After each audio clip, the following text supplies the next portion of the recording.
Welcome to Something to Talk About from the Bainbridge Island Senior Community Center. I'm Reed Price. I'm the director here, and I'm happy to have you here. Rafael del Castillo is going to be with us in just a minute to talk about KiDiMu, the Kids Discovery Museum, right there at the entryway to Bainbridge Island. And before we do that, I want to make a note to thank the folks at Fieldstone Communities who are sponsors of Something to Talk About. We appreciate their support. Fieldstone offers assisted living and independent living and memory care up on Rolling Bay. And you can take a tour. You can even go there for a free lunch on them. If you call them in advance, they'd appreciate it, though. The number is 206-594-1010. Ask for Celia or Jamie. And you can also ask about their day or respite programs. And their website is fieldstonecommunities.com. I'd also like to acknowledge that we are meeting on the ancestral homeland of the Puget Sound Coast Salish people, specifically the Suquamish tribe, the people of the clear salt water, who have lived here since time immemorial. We honor them and we continue to learn from their stewardship. We're grateful to learn about how we can be better stewards of these lands and waters. And with that, I will say hello to Rafael. Thank you very much for joining us today. Well, thank you, Reed. I'm delighted to be here, and I have a new favorite thing to talk about, which is the Kids Discovery Museum, or KiDiMu. I thought I'd share a little bit about me for just a second, because I am relatively new to the island. My spouse and I and our dog, we moved here 2 years ago, and I actually grew up in Florida. Born in Cuba. My family came over from Cuba back in '68, many, many years ago. I grew up in Miami, attended school in Florida, and then I went into education for many, many years. I taught both math and science for decades, and then entered the world of educational leadership, nonprofit leadership. So I've been the head of two schools: Seattle Girls School, which is a middle school for girls, 5th through 8th grade. And then I was the head of Berchi School, a pre-K to 5 school on North Capitol Hill. My last gig, if you will, in terms of leadership, was Rainier Scholars. It's a college access organization over in Seattle and now in Tacoma. Wonderful organization. So all those places you all should look up and support in any way you can. But today, of course, I'm here to talk about the Kids Discovery Museum. I have the absolute honor of being the interim executive director for a few months until we can launch our search for a permanent director. This really affords the organization a moment, like to take a beat, reflect, listen to the community, right, and set up a strategic plan for the future of the museum. The museum is particularly interested in hearing from the community, all members of the community, on how it can better serve not just children, but those who are kids at heart, if you will. They are certainly welcome in the museum as well. And so please, stay tuned, because that search will involve you all. As we hear from you, we're particularly interested in making sure the museum is accessible for the neurodiverse population of young people on the island and beyond in Kitsap County. Museums are a special place for kids. They're built for them, if you will, built to really honor their ideas, their creativity, and their imagination. So I think they're special places. As a longtime educator, when I walked into the museum for the first time, it was clear that it is built for kids to absorb that information at their own pace, through the worldview that they might happen to have as a unique and individual child. So it's a great place. And there are many ways to connect with the museum, both sort of walking in the door and also through programs. Absolutely. Yeah, I think folks don't always know it's back there.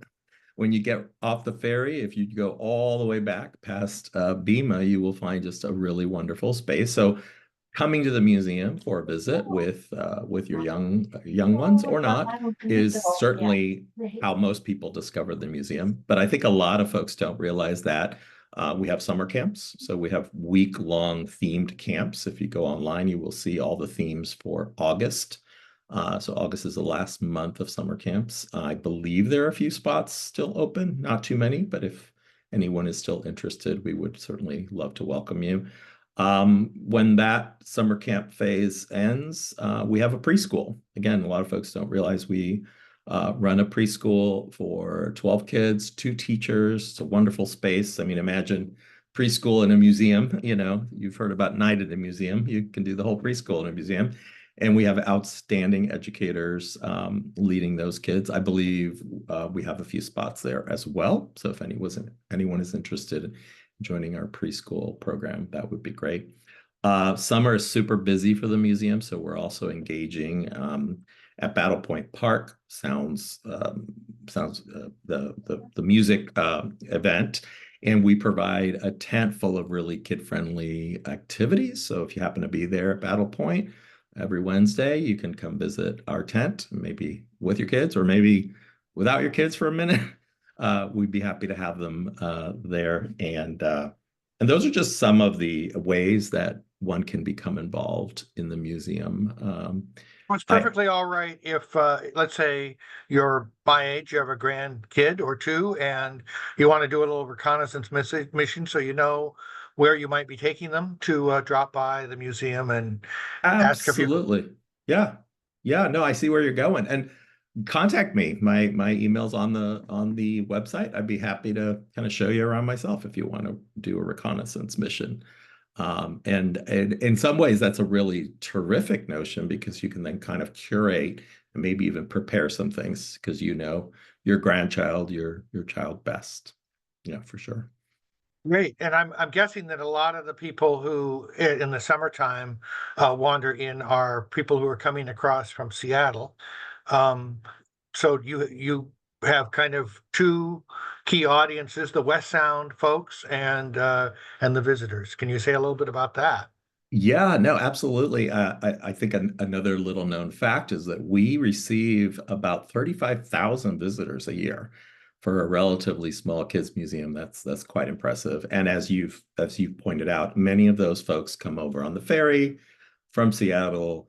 They check out the sign or pick up a brochure over at the ferry terminal and they wander in. But we also have our regulars, right? The folks from the island and from Kitsap. We have a membership option that's really fun. So you can get a whole year of admission for a membership.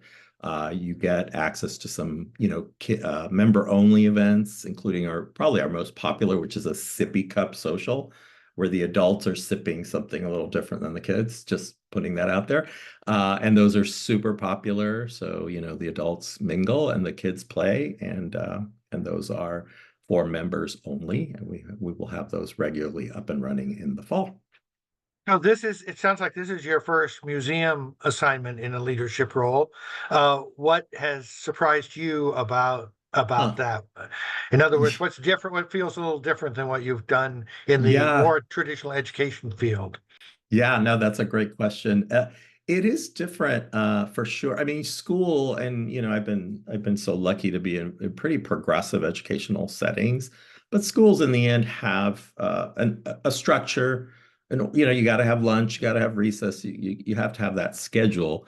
That for some kids is actually rather constraining. Even if you are providing all sorts of different options, some kids really want to explore things, visual things, auditory things, at their own pace and in their own way. And so I think what I've discovered is the museum is that really flexible space where it's rich with manipulatives, if you will, right? And visual cues and audio cues and places to draw, but the child can then curate it himself or herself, right? It's not a particular schedule. And that's why I think your idea of adults coming in there ahead of time and kind of scoping out what works best for kids. I'm sure our staff, not just I, but the staff would be happy to help you with that. So that's one thing. I will say it reminds me of one of my most significant professional development opportunities. I had the opportunity a few years back to travel to Reggio Emilia in Italy. And I don't know if folks know about the Reggio approach to learning, which is really not like a program. It's just this concept of a community the whole community gathering to teach their youngest people, their youngest citizens. But they have just a fascinating center called the Loris Malaguzzi Center in Reggio Emilia, and I saw what young learners are capable of, and they're capable of so much, right? They are our youngest citizens. They have ideas that are worthy of recognition and of building learning around their ideas. And that's what I've discovered at this museum. Kids Discovery Museum is a place that really respects the ideas of children and our youngest citizens. So, do you do outreach programs beyond the building itself? Yes, yes. So I mentioned the Battle Point Park, right? The Sounds of Summer. We also do Art Walk. We participate in Art Walk every first Friday, and we extend to all comers a space to create art with us. And it is our Donate As You Can day. So anybody in the community who joins us for First Friday, we ask that you donate if you're able. If you're not, just come on in, work with us to create art for the kids. We will be having a very special event coming up with BIMA for Day of the Dead, Dia de los Muertos. We also partner with BIMA with Kids Ideas, and they create a butterfly ensemble, if you will, the wings, the whole 9 yards. And then our butterflies, fly to that beautiful entry that BIMA does for Dia de los Muertos, and it's a really lovely event to see. It's fleeting. You catch the butterflies or you don't. So it's kind of fun. And then we have our biggest event of the year, which is our auction. And this year it's called Camp Wonder. So basically, it's your opportunity as an adult supporter to see the world through the eyes of a child. We have a fantastic auctioneer. You can go to our Facebook and see. She's just a barrel of laughs. And it is our biggest fundraiser. So if any folks are listening and they can support that, we would appreciate it very much. Okay, I was just trying to get over to that Facebook uh website. Is that KiDiMu or is it Kids Discovery? Or I'll Oh, just here, I've got it up as well. I don't know if that's, okay, yeah, I can let you share if you want. yeah. Let me That'd do be that. great. In fact, I'll just, for a minute, I'm going to just take you to the website, and there are some fun visuals there that I think It's folks great. would be interested in seeing. So let's just do that for a minute. Tell me if you can see that. Yep, we're All right. Well, we're doing that it. just curating a bit. So that's part of the art walk that happens on First Fridays. This is the inside of the museum here. You can see a lot of manipulatives that the kids can play with. Here they are at the store. Kid favorite, checking things out. Again, they can curate this as they wish.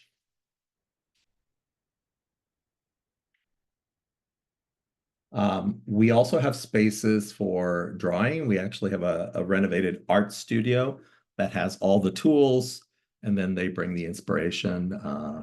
There are opportunities for, putting on different roles, different costumes, if you will. Here they're taking care of their stuffed animals.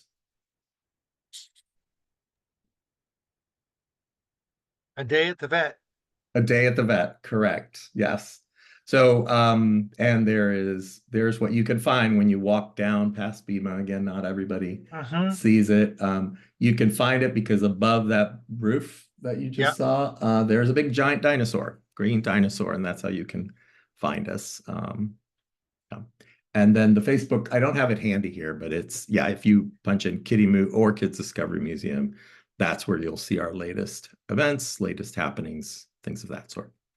So as the interim director, do you have a role in helping the museum and the community think about things that might develop out of KiDiMu?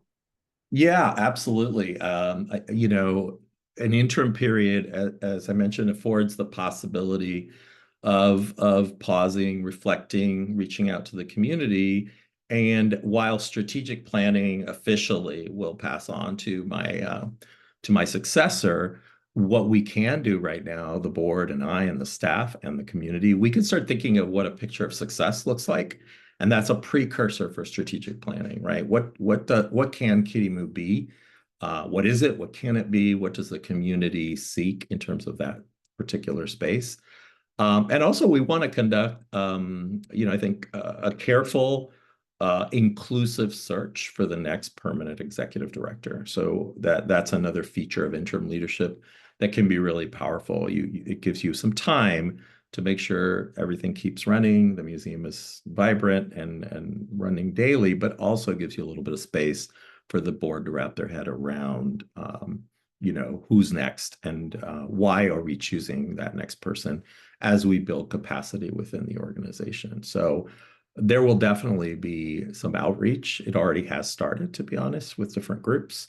And so I imagine I might see some of you all out there. And if you see me, feel free to tap me on the shoulder and tell me what you think about the museum and what it should be. Yeah, um, it's a wonderful situation. It's so easily located right here in the central area. And I think that the potential of having this kind of an instructive meeting place for people of all ages, is something that we can even do more with. I'm so happy to hear about the collaboration between Bima and KiDiMu. They're right beside each other, and thinking about the connection of kids and art is just great, because you can kind of see them have the opportunity to, you talk about the butterfly, see their work uh, con embraced by, the official artists, if you Yeah, will. absolutely. And, referencing the Reggio Emilia visit, one unique aspect of what they do there, and this is not just Reggio Emilia, it's all over Italy. It's the community exhibits kid production of art, of music, of, other projects in the town square, if you will. And so to me, what is established there in that on that corner is a wonderful opportunity to take the art of the kids, right? The other outputs of these young people and exhibit them for the greater community. So I anticipate more of that will be part of this picture of success that we seek. And speaking of intergenerational collaboration, I think our youngest citizens and our most wise citizens Nice, need nice. places to get together and do some intergenerational, passing of wisdom and knowledge. I think COVID really interrupted that in a significant way, and so I'm sure that we can think of ways to work with the senior center and with, again, the wisest citizens in Well, serving our we kids. definitely would welcome that, and we should talk. But already, I'm sure that the opportunity would exist if people are curious and interested in connecting with smaller folks, um, to maybe volunteer. Are there ways that you're looking? What kinds of volunteers are you looking for that might be Yeah. No, of I interest to mean, my folks? yeah, that's a great inquiry because we are open all the time. So that's the other thing, except Wednesdays during the regular year. We've discovered Wednesdays is not a museum going day. But aside from that, we're open all the time and we can use volunteers and assistants greeting our guests, serving the front desk. And then there are the specific projects as we look at our exhibits and update them, rebuild some, and things of that sort. We can absolutely use some volunteers. So if you're interested in that, again, please send us a message through the general email. I believe it's info. Gosh, it's in here somewhere, but it's, again, our website is the gateway to our organization. But please send us a message, and we will respond and see how we can work together. So in addition to collaborating that we'll talk about, organization to organization, individuals, we welcome, your participation. It's a great space. It's a great place to be inspired by youth. We could use that these days. Yeah, absolutely. Um, Well, I really appreciate you taking the time to give us a little overview of and welcome. And I hope that your short term here is As is a delight, we are grateful for your service to our community. Well, thank you, Reed. I appreciate that a whole lot.